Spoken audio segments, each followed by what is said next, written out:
Assalamualaikum warahmatullahi wabarakatuh.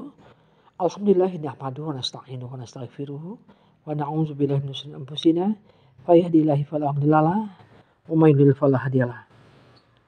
Bismillahirrahmanirrahim. Para pendengar, materi kita pada kali ini adalah kejahatan pada jiwa. Pengertian kejahatan pada jiwa adalah kejahatan pada jiwa, pelarangan atas manusia dengan membunuhnya atau menghilangkan sebagian anggota tubuhnya atau melukai tubuhnya. Hukum kejahatan pada jiwa, membunuh seseorang tanpa alasan yang dibenarkan syariat adalah haram. Demikian pula dengan menghilangkan atau melukai bagian tubuhnya dalam bentuk apapun.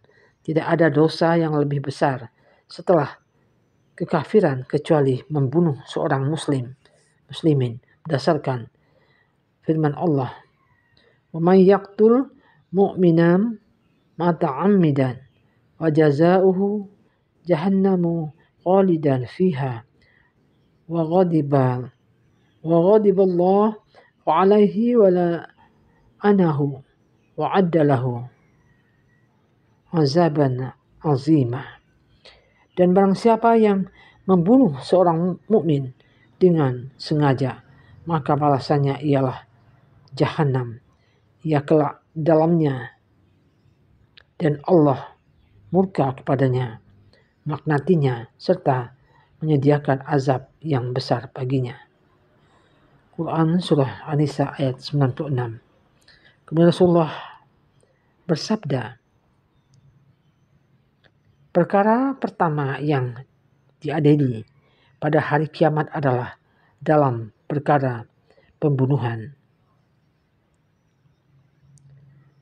Diriwayatkan oleh Bukhari dan Muslim. Kemudian Rasul bersabda, lan yazala mu'minu fi hushatin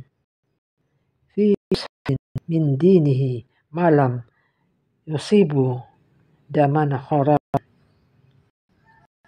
Orang mukmin ini akan tetap dalam lapang di dalam agamanya sepanjang ia tidak menumpahkan darah haram, membunuh dengan cara yang batil. Diriwayatkan oleh Bukhari nomor hadis 6862. Kemudian macam-macam kejahatan pada jiwa.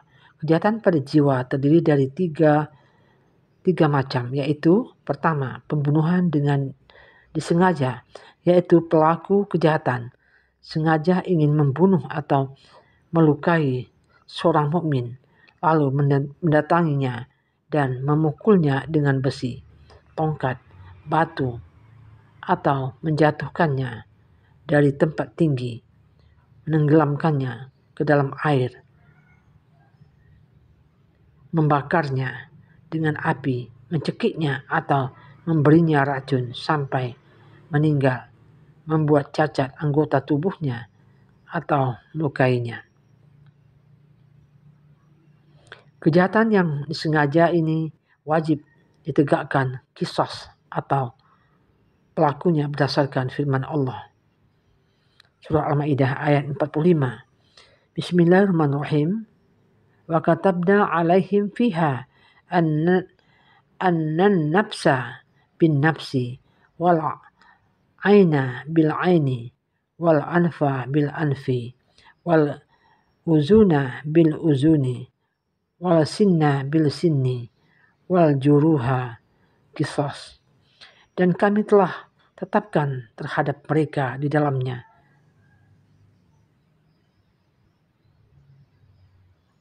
bahwasanya jiwa dibalas dengan jiwa, mata dengan mata, hidung dengan hidung, telinga dengan telinga, gigi dengan gigi, dan luka pun ada qisasnya.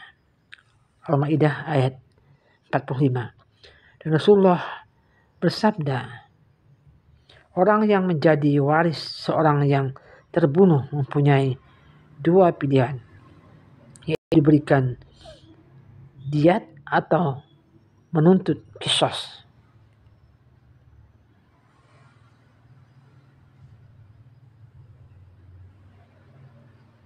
diriwayatkan oleh Bukhari, hadis nomor 6880.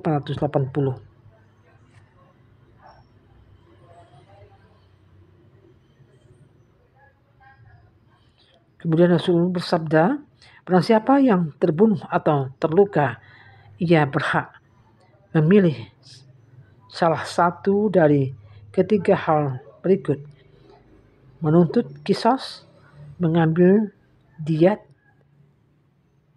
tebusan harta, atau memaafkan jika dia menginginkan yang keempat selain yang ketiga tadi.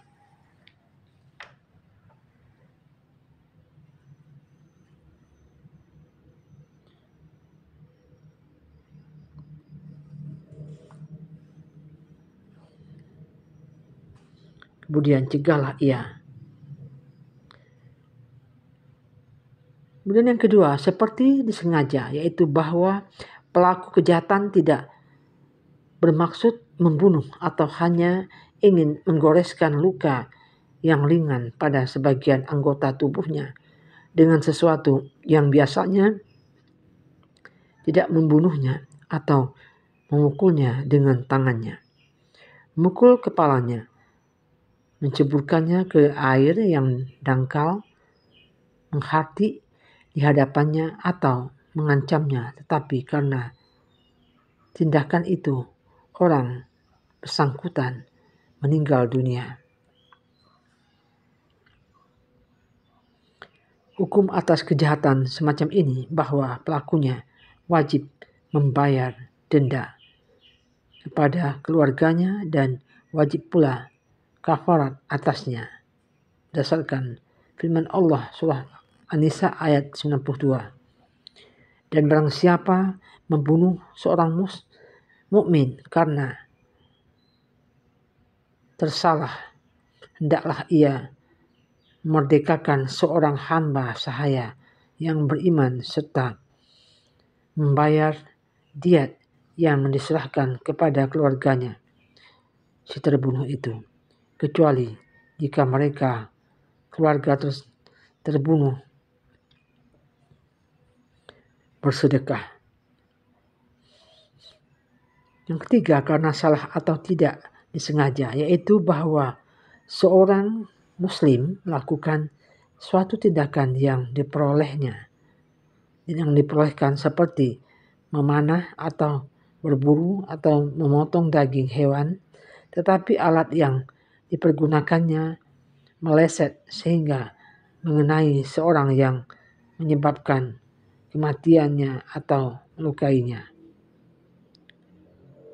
Hukum atas perbuatan yang tidak disengaja ini adalah sama seperti ketentuan yang kedua, tetapi dendanya lebih ringan dan pelakunya tidak berdosa.